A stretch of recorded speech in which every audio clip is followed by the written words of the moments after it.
Bonjour à tous et bienvenue sur ce point sur les positions des banques pour la semaine du 14 décembre 2015. Alors avant toute chose, je vais vérifier auprès des premiers arrivants que le son et l'image sont OK.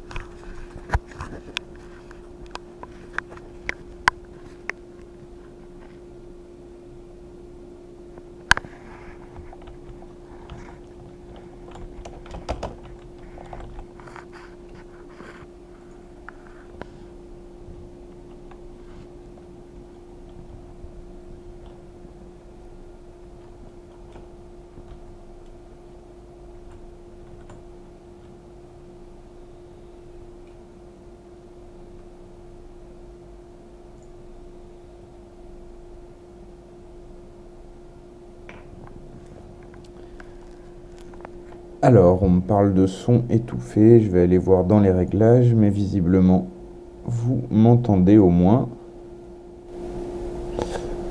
Alors, peut-être que le son sera meilleur maintenant.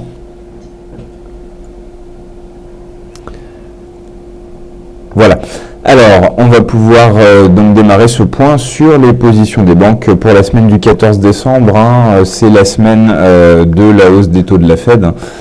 Donc ça va être une semaine importante et on va voir que les banques ont plutôt allégé leur position. On n'a pas grand-chose de nouveau dans le portefeuille, mais on va tout de même faire le point. Alors déjà pour les nouveaux arrivants, je rappelle de quoi on parle du portefeuille des banques PFX Premium, c'est l'outil de professeurforex.com pour suivre les conseils et les positions prises par les banques. Alors bien sûr pas tous leurs conseils et toutes leurs prises de position, celles qui nous parviennent.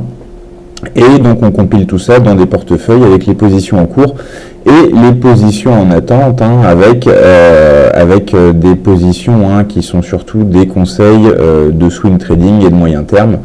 Il y en a 80 à 100 qui sont clôturés par mois. Et donc avec un tel volume de conseils, on peut voir les choses de différentes façons. On peut voir ça comme un service de signaux de trading, avec point d'entrée, point de sortie, avec point d'entrée objectif et stop pour chaque conseil. Mais le volume de conseils et le fait que ça provienne de banques, ça permet de tirer aussi des conclusions. Par exemple, quand on a plusieurs banques positionnées dans le même sens sur une même paire de devises, ou quand on a plusieurs banques qui ont à peu près le même objectif sur une position, c'est des informations qu'on peut intégrer à notre propre analyse sans forcément être obligé de suivre précisément les conseils des banques. Donc voilà, donc simplement pour ceux qui ne sont pas habitués à utiliser des services de signaux de trading, c'est pas forcément comme ça qu'il faut voir les choses. On peut bien sûr utiliser ce service comme un service de signaux, mais c'est aussi quelque chose d'assez riche pour pouvoir s'en servir comme une aide à l'analyse. Alors, on va tout de suite voir quelques positions en faisant le tour d'horizon des principales paires qui sont concernées par le dollar, avec la réunion de la Fed donc de cette semaine. On va voir comment sont positionnées les banques. Ce qu'on voit tout de suite d'un premier coup d'œil, c'est que pour chaque paire de devises, on a des avis contraires, avec pour l'euro-dollar 2 banques à la vente et une banque à l'achat. Pour le dollar yen, une banque à la vente et une banque à l'achat, et la même chose pour le dollar contre le franc suisse. Donc concernant l'impact de la réunion de la Fed sur le dollar, on peut en conclure que l'avis des banques est partagé ici. Il n'y a pas de consensus clair haussier ou baissier sur USD. Alors dans le détail, on voit que on a toujours 2 banques sur 3 qui est mise à la baisse sur l'euro-dollar. Les deux concernées visent à peu près les plus bas annuels sur 1,0490 pour JP Morgan et 1,0445 pour Citi. Et en ce qui concerne UOB, elle vise une remontée à 1,1095. C'est pas une position de tendance, c'est une position tactique, comme on dit. On a la banque qui conserve un avis baissier de long terme, mais qui s'autorise à une position acheteuse à court terme. Donc elle vise les indices 90 et reverra sans doute sa copie si l'objectif est touché. Pour le dollar yen, on voit qu'on a une banque qui vise les 120,50, c'est UOB. On en est maintenant pas loin d'avoir touché cet objectif pour cette position qui a été ouverte la semaine dernière et qu'on verra plus en détail. Alors le son, on parle de problème de son. Est-ce que c'est la qualité? Est-ce que c'est des coupures? Si je pouvais avoir quelques détails pour essayer de régler le problème.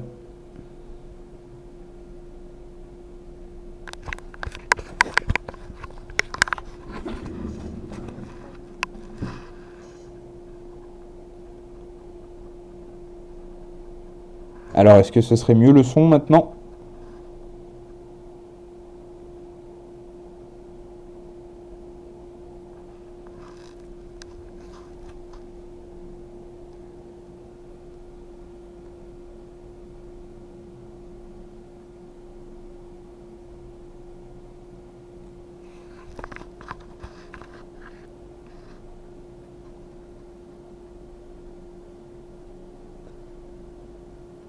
Très bien, alors je vous remercie, on me dit que visiblement il y a du mieux sur le son.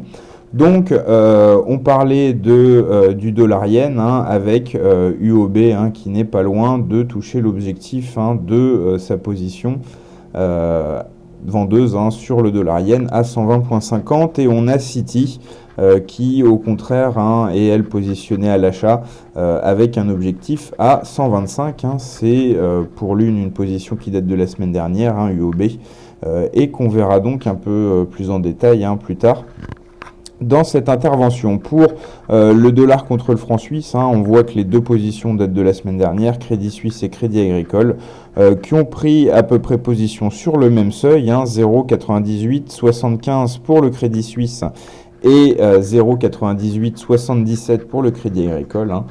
Donc assez intéressant, elles prennent position au même cours, mais dans deux sens opposés. Avec Crédit Suisse qui vise donc une baisse à 0,9705 et Crédit Agricole qui vise un retour au-dessus de la parité à 1,03. Voilà donc pour donc ça c'est les positions sur les principales paires qui sont concernées par le dollar. Avant la Fed, on voit donc la conclusion qu'il y a à en tirer ici, en dehors des conseils en eux-mêmes, c'est que on a les banques qui sont hésitantes sur l'impact de la Fed sur le dollar. Donc voilà, on va souligner aussi que la semaine dernière, on a clôturé pas mal de positions en gros gain sur l'USD CAD. C'est une paire qui a beaucoup bougé dernièrement. Simplement, on va mettre en lumière les trois positions USD CAD qui ont été clôturées la semaine dernière. C'était des positions qui sont restées plusieurs semaines en portefeuille, avec JP Morgan qui était entré le 4 novembre à 1,36, qui était le 4 novembre à 1,3087. Donc voilà, alors je regarde les commentaires en même temps. Je compte sur vous pour me dire si le son devient de nouveau aléatoire. Donc la semaine dernière, trois positions moyen terme USD CAD qui ont été clôturées avec JP Morgan qui était entré à 1,3087 au début du mois de novembre et qui a donc fermé à 1,36 la semaine dernière avec un gain de 513 pips. Danske Bank, de son côté, était entré fin octobre à 1,3150 et a fermé à 1,3557 avec un gain de 407 pips. Et le Crédit Suisse a fermé à 1,3450, donc une position ouverte également à la fin du mois d'octobre à 1,3085 et affiche un gain de 365 pips. Donc des positions acheteuses de moyen terme qui ont été fermées par trois banques. Encore une fois, c'est intéressant de mettre en lumière les performances, mais ce qui est aussi intéressant, c'est d'aller chercher un peu plus loin et de se dire, si ces banques qui étaient positionnées à l'achat sur USD CAD depuis un moment prennent leurs bénéfices, c'est peut-être qu'il y a une raison à ça et qu'elles anticipent une fin de la tendance, et on peut s'intéresser au cas et essayer de le confirmer graphiquement et en tirer des idées de trading. Hein. Voilà ce que j'entends quand j'explique que ce service peut être utilisé comme une aide à l'analyse. Hein.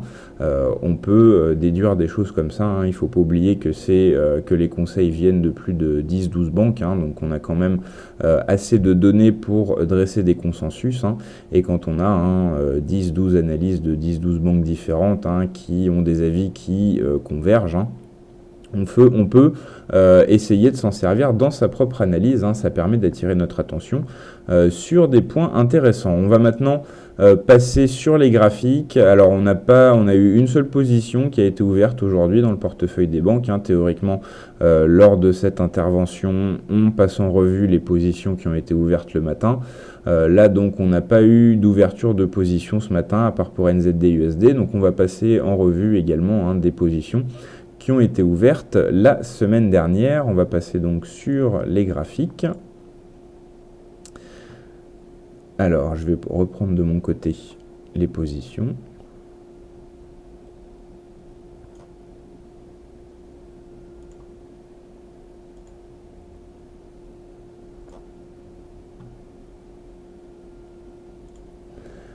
Voilà, donc justement sur l'euro-dollar, on va se mettre en données horaires.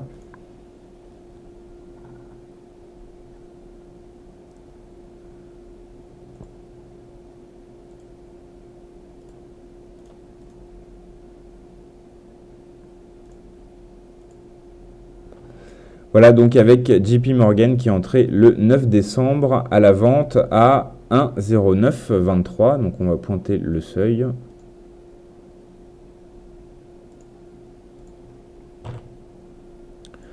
Donc entrée à la vente ici avec un objectif à 1,0490, proche du plus bas annuel et proche également des derniers plus bas de tendance.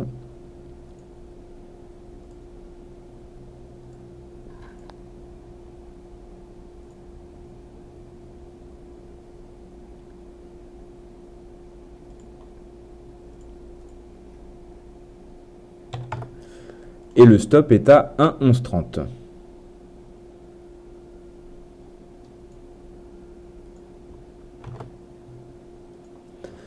Voilà, donc on voit que là on est à mi-chemin du stop. C'est une position qui est pour l'instant perdante, mais bon, qui conserve ses chances. On peut voir que la gestion du risque est correcte. On voit rien que visuellement que le stop est beaucoup plus serré que l'objectif. Au niveau de la justification graphique, le seuil des 1,1130 correspond à des plus bas du mois de septembre, une zone de plus bas au cours du mois de septembre. On a ça sur les 1,1130. Sur les 1,0490, c'est, comme on l'a dit, proche des plus bas annuels, proche des derniers plus bas de tendance. Voilà, on voit bien que là, on voit bien quelle idée est derrière la banque. C'est qu'on se dirige vers les plus bas annuels, mais qu'on ne se risque pas à parier sur le fait qu'on les touche ou qu'on les casse, et on se contentera de 1,0490. Voilà ce qu'on peut déduire de l'avis de la banque. Je rappelle donc que c'est JP Morgan qui est entré en position la semaine dernière, très précisément le 9 décembre. Alors on me demande s'il n'y a plus rien, je voudrais que vous me confirmiez, ou si au moins une personne peut me confirmer que vous m'entendez, ça pourrait me permettre de confirmer que c'est un problème isolé.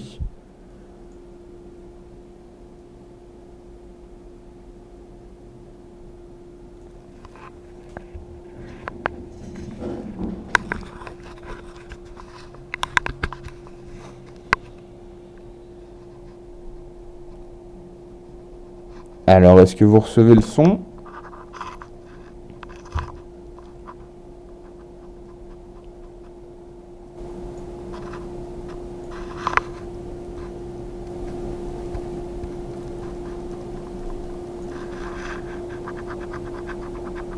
Est-ce que le son est OK ?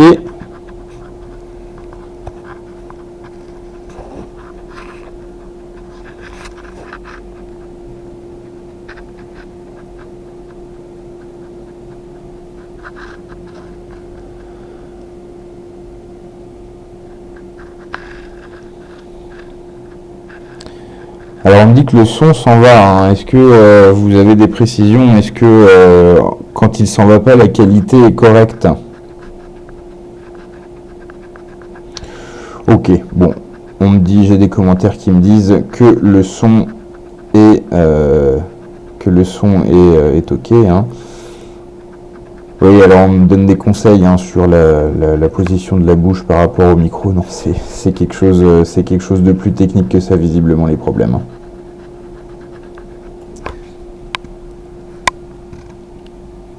Alors, voilà, je vais essayer d'améliorer les paramètres autant que faire se peut. Voilà. Donc on me dit qu'on m'entend, hein. Je vais essayer de terminer comme ça. Donc on était en train de voir une position euro-dollar de JP Morgan ouverte la semaine dernière, une position vendeuse, hein, qui est pour l'instant en perte, hein, mais qui a un stop assez large, hein, pour qu'on puisse imaginer une amélioration de la situation. Ensuite, on a également une position récente du dollar-yen, hein, ouverte également la semaine dernière. On est sur un graphique horaire, donc c'est une position vendeuse qui a été ouverte au cours de 120,50.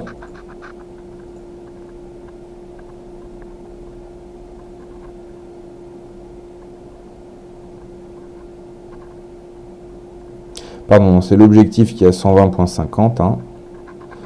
Donc on va le pointer, objectif 120,50, donc objectif presque atteint, hein. C'est donc pas le moment de suivre ce conseil, hein, vu que l'objectif est presque atteint. On va quand même regarder ce qu'il en était. Le cours d'entrée a été de 121,65.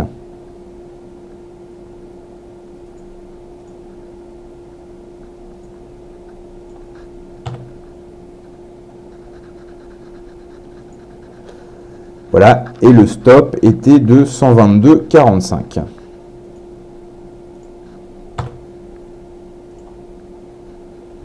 Voilà, donc on voit que c'est une position avec une gestion du risque qui reste correcte, mais avec un stop qui était quand même assez large, hein, par rapport à l'objectif. On voit que l'objectif n'a pas encore été touché, hein, et on voit que un accident est possible, hein, parce qu'on est en train de dessiner un support au-dessus des 120,50, au-dessus de l'objectif, hein. Donc il va falloir, il y a une zone ici à casser avant que l'objectif puisse être touché, hein. Pourtant la position est déjà largement en gain, affiche déjà un gain de plus 90 pips, hein, au cours actuel. Et la banque donc veut aller en chercher 25 de plus, hein, jusqu'à 120,50, hein, et donc comme je le disais, on a un support, hein, sur les 120,65, hein, qui se dessine aujourd'hui et qui barre la route, hein, pour l'instant, mais c'est une position, hein, qui est pour l'instant en gain, hein, donc voilà. Ensuite, on a du dollar contre le franc suisse avec deux positions.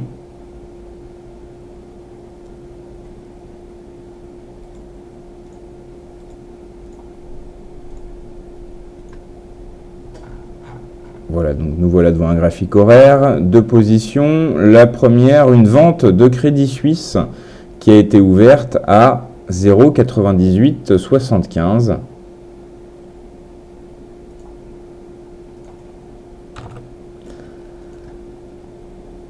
Avec un objectif à 0,9705.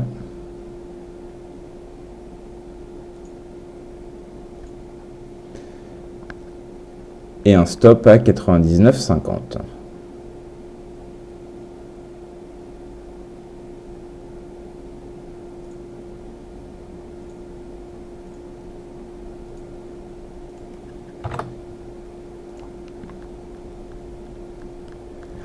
Voilà, donc là on voyait que le stop était assez serré, au-dessus, hein, de quelques sommets importants, sur des creux importants, hein. Donc on avait une justification graphique assez intéressante sur le stop. Sur le point d'entrée, ça correspondait au plus bas du 3 décembre, un plus bas important, hein. Donc on avait là aussi une justification technique, hein, sur le cours d'entrée. Et l'objectif, hein, qui est en cours, hein, là on se dirige vers l'objectif, c'est une position qui est en gain pour l'instant d'à peu près 70 pips, hein. Et donc on vise les 0,9705 qui correspondait, si je regarde graphiquement, pas spécialement à grand chose, hein, avant le seuil psychologique des 0,97, hein. Voilà pour cette position de Crédit Suisse sur USD. CHF, Crédit Agricole a pris position presque au même seuil, on va changer de couleur, mais à l'achat, donc sur les 0,9877.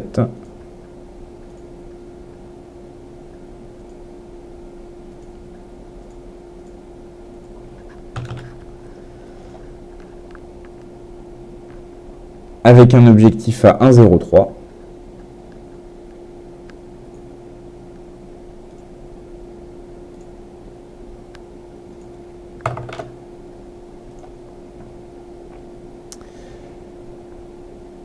Et avec un stop à 0,9640, pardon, 0,9640.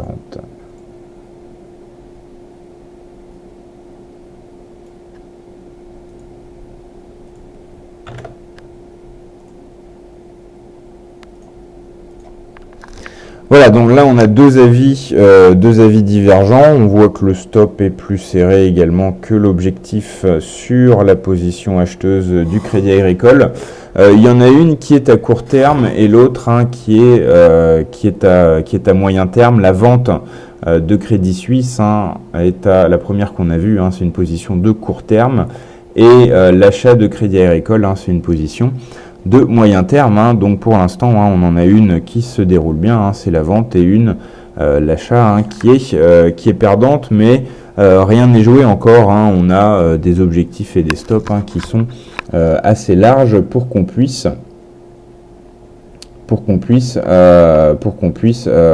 imaginer tous les retournements de scénarios possibles. Surtout qu'actuellement, on est sur un seuil important, les 0,98, et on peut imaginer une cassure et une accélération sur ce support, ou alors on peut imaginer un rebond. Donc là, rien n'est encore joué sur ces deux positions, dont on peut encore tirer des idées de trading. Et la dernière, peut-être la plus intéressante parce qu'elle a été ouverte aujourd'hui, un achat de NZD-USD par Crédit Suisse. Un achat qui a été réalisé sur les 0,67.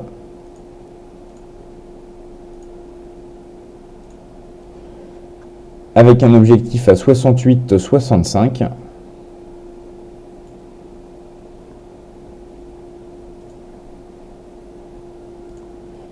Et avec un stop à 66,60.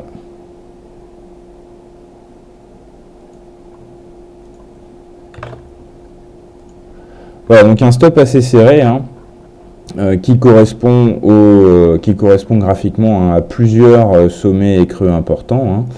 Donc là, une justification graphique assez facile à trouver. Pareil pour l'objectif. L'objectif qui se trouve sur un sommet qui se détache bien, qui date du 23 octobre. Et un point d'entrée sur les 0,67. Qui semblait tout à fait judicieux, vu qu'on est entré vraiment pile à la fin d'une correction. Et là, on est en gain donc de 57 pips avec cette position de Crédit Suisse qui a été ouverte ce matin. La seule nouvelle position entrée dans le portefeuille ce matin. Ça va sûrement s'accélérer plus tard dans la semaine au fur et à mesure que les tendances se mettent en place, les objectifs vont être touchés, les banques vont enregistrer de nouveaux ordres en attente, et ensuite ils se déclencheront. C'est comme ça que ça se passe généralement dans le portefeuille des banques, j'en profite pour le préciser, c'est que la plupart des positions en cours ont été précédemment des ordres en attente, c'est-à-dire qu'on a un ordre limite qui rentre dans le portefeuille, ensuite le cours est atteint et la position se déclenche. Donc il n'y a pas d'ouverture de position qui arrive comme ça, comme un cheveu sur la soupe. Normalement, on est prévenu à l'avance, parce que la quasi-totalité des prises de position, on va dire 95%, sont prises sur des déclenchements d'ordre limite,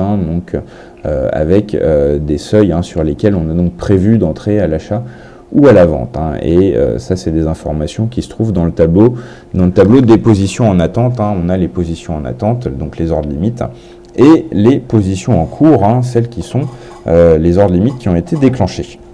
Voilà pour ce point sur les positions des banques pour cette semaine du 14 décembre. Je termine en vous rappelant que ce service, c'est quelque chose qui est offert gratuitement pour les ouvertures de compte auprès de FXCM, hein, et que on fait un point, une photo, hein, en gros, de ce qui se passe sur le portefeuille quand on se voit le lundi après-midi, mais on le met à jour 3 à 5 fois par jour, le portefeuille des banques, hein, donc ça tourne beaucoup autour de la semaine, hein, il y a des entrées d'ordre, des sorties d'ordre, etc. Hein. Donc tout ça, c'est quelque chose, hein, que vous pouvez déjà tester gratuitement pendant 7 jours, hein, depuis notre site Professeur Forex, et que vous pouvez aussi obtenir gratuitement pendant un an avec l'ouverture de compte FXCM. Et je rappelle que cette intervention, hein, c'est un rendez-vous hebdomadaire et qu'on se retrouve donc tous les lundis à 16 h. Voilà, je vais maintenant vous souhaiter une bonne fin d'après-midi à tous et je vous donne donc rendez-vous à la semaine prochaine.